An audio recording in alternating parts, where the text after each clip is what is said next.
Have you ever been turned down for something and your reaction completely took you by surprise? Not just an, oh well, that's a bit disappointing kind of reaction, but an overwhelming, almost frightening level of emotion where you're sitting there, phone still warm in your hand, and you're thinking to yourself, why is this hitting me so hard? What's really going on? This happened to me last year. I'd applied for a job that I was qualified for, possibly more than qualified for, and the recruiter rang me to tell me I hadn't even been shortlisted.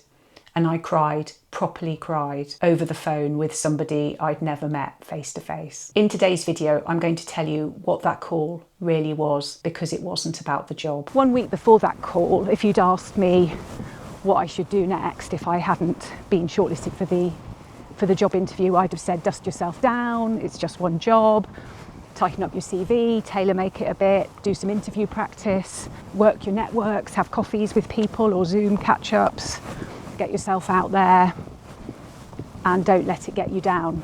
And that's, I always get attacked when I come and film out here, that was a butterfly. And that's the instinct, isn't it? Carry on going, dust yourself down, push harder. But push harder at what? Push harder at the thing that's not working. If you're new here, my name's Lucy. I've spent 30 years in the charity and public sectors, and today I work as a coach and consultant, and I also make videos where I try to help people navigate complex situations at work and give you tools to make life happier if you're going through tough times. This channel is usually where I put forward frameworks and tools. It's very organised content, I hope. But today's video is a little bit different. I'm going to start to tell you a bit more about the story behind the frameworks, one step at a time. But what my response to that call showed me was that there was more going on than just not getting that job. There was in fact years of loss and grief piling up. And so that's what I wanted to talk about today. I was in a time of complete uncertainty in my life. A job had come to an end, but I'd spotted a job that looked, on the face of it, absolutely perfect. I'd had a conversation that was really positive with the recruiter. I'd put in an application. I remember exactly where I was standing in this very room, just over there, when the call came through to tell me that I hadn't made it through to the panel interview. Her voice was kind and she was trying so hard not to ruin my day. She dressed it up in, yours was a really strong application and the panel looked at you favourably, but in the end you haven't made the shortlist. I know this will be disappointing news, she said, but something in me just gave way, because it wasn't really about that job. It was just the job was the thing that almost undid the cork that I'd been holding in. Underneath that rejection was a job I'd already walked away from the year before, and the loss of my mum a few years before that. My mother had worked pretty much up until her death. She'd never really retired, and I miss her every day. And I think what happened was all of that loss compounded and landed in that one phone call. In my experience, grief doesn't hide away neatly. It waits for a little crack and then it forces its way through. And here's what I came to understand, not that day, but in the weeks afterwards, when the embarrassment had died down a little bit. That upset wasn't a low point I needed to recover from. It was my body and my mind telling me something that I really needed to hear, that I really needed to listen to. And they did it in a way that made sure I listened. And what they were trying to tell me was that I couldn't keep on following the career path as I'd always done. Because the thing was, I'd already moved to Birmingham 2.5 years before that phone call. I'd already started to build a quieter life. And that role was a full-time job at an organisation based in London. I wouldn't have had to be there all the time, but I would have certainly had to be there a couple of days a week. I had got myself so wrapped up in the purpose of applying for the role itself and the looking ahead to the busyness of it all. I hadn't really stopped to think hard enough about what getting that job would really mean to the life I was now building. So that rejection wasn't harsh or unfair. It actually rescued me from undoing and unravelling everything that I'd started to build in my new life here in Birmingham. I hadn't properly thought about what I was risking had I been successful. Here's something for you to reflect upon. Have you ever had an emotional reaction to something that felt completely out of proportion to what had just happened, where you can't compute that that's the correct level of response you've had?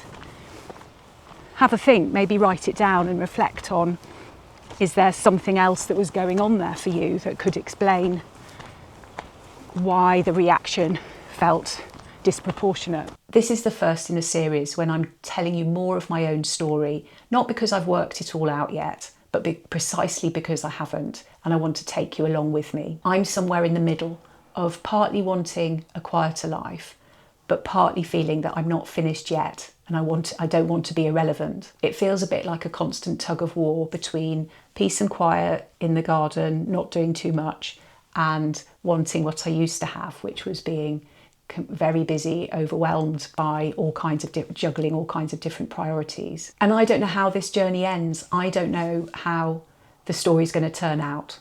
I'm planning to talk more about my family and the different approaches that different generations in my family took to retirement, from retiring on the dot of 60 to working right up until the end of their lives. And I guess my generation is a bit caught in between, just like I am. The expectations I have for the end of my career are very different to how they were when I started out. For example, when I started work, the state pension age for women was 60. Now it's 67, a whole 7 years of difference from when I first walked in through the doors of American Express, age 22. I also want to talk about what came out of the therapy that I went on to have after that doom-laden phone call back in January last year, and the people-pleasing habits that I reflected on and have started to try to do something about. I've started building a way of working that's far more flexible. I've dusted off my own business that I had put to one side for a while and have started rebuilding it to focus on coaching and, of course, this YouTube channel as well. And I'm still not entirely sure how much quieter I really want things to get. I love being busy, and the idea of just stopping doesn't really occur to me. If any part of today's story struck a chord for you, that's exactly why I'm telling it, and exactly why I want to bring you along with me. Who knows what's going to happen? There will, I'm sure, be many more chapters to come in this story. If this is the first one of my videos that you've watched, you're very welcome. I'm so glad you found it. I make new content every week. Usually I share tools and frameworks to help you be happier at work if you're going through tough times. So do subscribe if you don't already, to follow along both this story and to get the latest tools that I'm sharing. And I'd love to know in the comments, has a small rejection ever cracked through some layer of self-protection that you've had, and a bigger upset came out than you were expecting? And if you made it so far to the end of the video, thank you so very much for watching. See you next time.